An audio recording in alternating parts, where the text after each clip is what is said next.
Aujourd'hui, je vais te parler de l'amour dans La Princesse de Clèves de Madame de La Fayette. Et l'amour, c'est un thème central du livre et qui le rapproche du roman précieux. Mais c'est aussi un thème qui vient vraiment interroger et accompagner la réflexion autour de ton parcours associé qui est individu, société et morale. Alors, l'amour, il prend plusieurs aspects, plusieurs dimensions dans le roman et il vient même s'incruster, si j'ose dire, dans des détails, dans des sous-récits, dans des récits dans le récit, qui ont l'air de rien comme ça, qui ont l'air même assez, ajoutés, assez arbitrairement, mis à l'intérieur du récit et qui en fait, ces récits dans le récit permettent, d'enrichir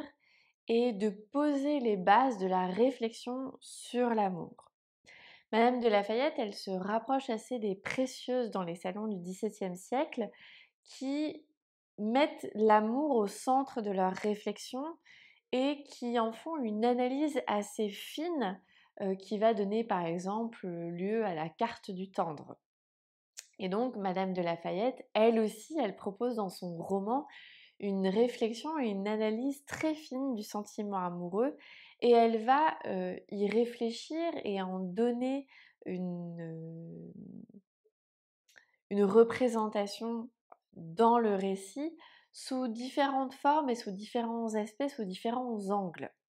Le premier angle qu'elle prend, c'est de montrer en quoi l'amour est un objet de manipulation. Le sentiment amoureux et le fait de faire semblant en fait d'être amoureux, de manipuler le sentiment amoureux d'autrui et de faire croire qu'on est amoureux, c'est un moyen de manipuler les autres et c'est ce que montrent les récits enchâssés, les récits dans le récit. Alors, de manière assez, remarquable, ces récits dans le récit sont, les récits qu'on fait, que certains personnages font, racontent à Madame de Clèves. Et c'est intéressant parce que ces récits-là vont lui donner une réflexion avant même qu'elle ressente ce sentiment amoureux, et vont lui donner une certaine, éducation au sentiment amoureux. Et aussi une éducation des usages de la cour. Donc, objet de manipulation, dans ces récits, l'amour est un objet de manipulation dans ces récits-là. Ça se voit par exemple dans le récit qui est fait, de la passion entre le roi Henri II et Madame de Valentinois, la duchesse de Valentinois, Diane de Poitiers de son vrai nom. Mais aussi le récit qui est fait sur Anne de Boulan et le récit, autour de Madame de Tournon, Sancerre et Estouteville et le récit second plus grand et qui prend plus de place dans le récit, qui est celui du vidame de Chartres, de la reine et comment elle s'appelle maintenant? Son nom m'échappe, donc tant pis, pas grave. Mais voilà, autour du vidame de Chartres. Bon, ça c'est pour te poser ce que j'entends comme récit secondaire ou récit dans le récit. Alors, et te faire un petit peu une liste exhaustive de ces récits-là, dans le roman. Alors, ce qui est intéressant, c'est que la manipulation, enfin l'amour, le thème amour et manipulation prend différentes dimensions et Madame de La Fayette, elle entre un peu dans les détails de ce qu'elle entend du thème de la manipulation autour de l'amour. Déjà, par manipulation, j'entends le fait que l'amour est, associé à l'hypocrisie, à la manipulation, à la dissimulation et à l'inconstance. Donc que ces 4 concepts, ces 4 principes, si j'ose dire, fonctionnent ensemble, notamment dans le récit autour de Madame de Tournon et de Sancerre et d'Estouteville. Donc c'est le récit que Monsieur de Clèves raconte à sa femme autour de Madame de Tournon qui en public, dans la société, montre, son deuil pour son mari Et en fait, cela cache, dissimule sa passion avec Sancerre. Et à l'intérieur de cette passion dissimulée aux yeux du public, donc dans la vie privée, elle dissimule une autre passion, qui est celle qu'elle entretient avec Estouteville. Et Sancerre raconte donc cette histoire d'amour qu'il a eue avec Madame de Tournon à Monsieur de Clèves, qu'il raconte à son tour à Madame de Clèves. Et pourquoi Sancerre raconte ça à Monsieur de Clèves? C'est parce il s'est rendu compte de la manipulation de Madame de Tournon, qui lui a fait croire qu'elle était amoureuse, éperdument amoureuse de lui, qu'elle allait même l'épouser et sortir de son deuil pour l'épouser, alors qu'en fait, elle était en train de machiner par derrière pour épouser Estouteville et pour faire passer ce mariage-là comme un mariage, d'obligation qui serait imposé par son père pour ne pas, avoir, à prendre la responsabilité en fait, de son infidélité à Sancerre. Donc ici, c'est vraiment, l'exemple parfait de la manipulation et de la dissimulation au sein de l'amour et aussi de l'inconstance des cœurs puisque Madame de Tournon, hein, elle passe d'un amant à un autre. Et Monsieur de Clèves et Madame de Clèves en restent assez, désarmés en fait face à ce sentiment d'inconstance et même Madame de Lafayette, elle insiste sur les conséquences que ça a sur le personnage de Sancerre qui est complètement, désemparé et assez détruit en fait moralement, qui ressent à la fois la douleur, puisque en plus de ça, Madame de Tournon meurt et c'est quand elle meurt que Sancerre se rend compte de la supercherie. Donc,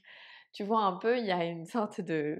de surenchère de l'horreur où Sancerre, alors qu'il devait l'épouser, eh bien, il apprend sa mort. Donc, il est déjà détruit du fait que c'est au moment où il était le plus en relation avec elle, où ils se sentaient le plus proche d'elle, où ils allaient accomplir en fait leur passion à travers le mariage, là tout s'effondre, donc il est détruit à cause de ça. Et en plus de ça, juste après, il apprend qu'en fait elle le trompait et donc il y a ces deux souffrances, ces deux douleurs qui sont concomitantes en lui et qui le font encore plus souffrir puisque l'une et l'autre se nourrissent. Et c'est pour ça qu'il est complètement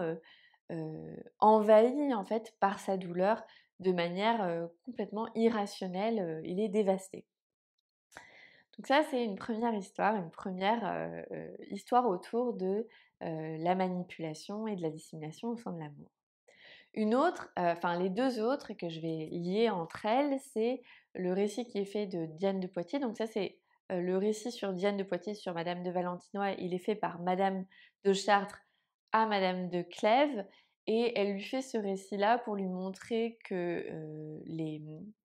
les intrigues amoureuses et politiques au sein de la cour et donc, les codes de la cour, comment fonctionne, la cour et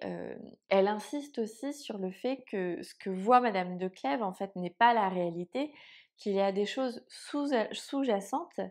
et que la cour fonctionne sur le mode de la dissimulation et de la manipulation.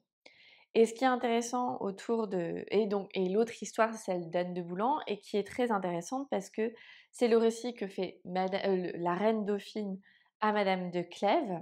Donc à nouveau, hein, c'est toujours à Madame de Clèves qu'on fait ces récits-là et c'est très intéressant parce que,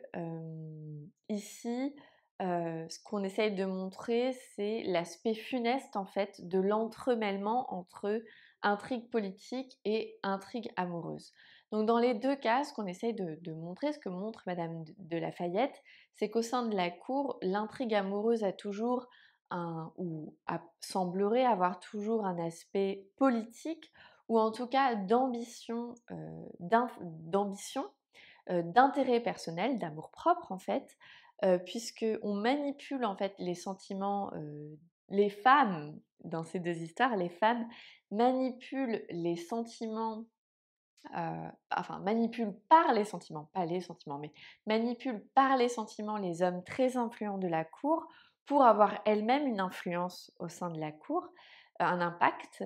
notamment dans les intrigues politiques, puisqu'elles vont réussir à faire et à défaire les réputations des uns et des autres et à placer les hommes en qui elles ont, enfin, pour qui elles ont plus d'amour que pour les autres, et elles vont réussir ainsi à avoir un impact gigantesque sur la composition de la cour. Et donc, il y a aussi un autre aspect, c'est que ça met en scène aussi des rivalités terribles, notamment dans l'histoire d'Anne de Boulan, où Anne de Boulan finit par être exécutée. On finit par lui couper la tête, justement pour des rivalités à la fois politiques et amoureuses, puisque les deux sont vraiment tellement entremêlés que c'est difficile de faire la part des choses. Donc ça montre déjà que l'amour est, un objet, de manipulation, un moyen de manipulation au sein de la cour, et c'est aussi du coup un objet de raconteur et de récit, puisque comme tu le vois, c'est à chaque fois l'objet du récit qu'on fait à madame, heu, à madame de Clèves. Donc j'espère que ces quelques points sur l'amour dans La Princesse de Clèves te permettront de mieux comprendre ce roman et d'éclairer un peu le parcours associé individu, société et morale. N'hésite pas à me poser tes questions en commentaire, je serai ravie d'y répondre. Je te rappelle aussi que je donne des cours particuliers de français, donc si tu es intéressé, n'hésite pas à me contacter à l'adresse mail suivante, contact@camille-toussaint.fr. L'adresse mail est en description, si ce sera plus facile pour toi sûrement. Donc voilà, bonne lecture et bonne journée.